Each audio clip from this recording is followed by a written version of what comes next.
Hey guys, welcome back again. In this video we are going to learn how can we view the payment records on the FreshBooks app.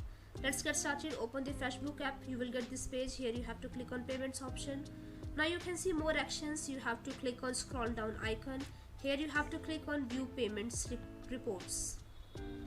Now you can see you have all reports here: invoice and expense reports, payments reports, accounting reports. You just have to click on any option you want to check here.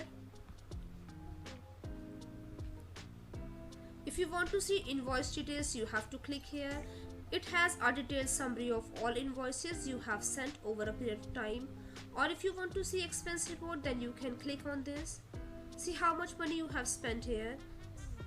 Again, you have to click on back option. If you want to see accounts aging, then you have to click on here, find out which clients are taking a long time to pay. Click here. Now here you can see account aging. Again, click on back option.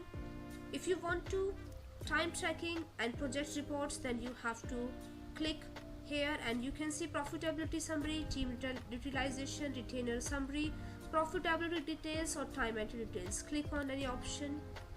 Here you can see whatever entry you have done here. So this is how we can check the payment records here. So that's it for this video guys. I hope it was great help to you. Thanks for watching this and I will see you in the next video.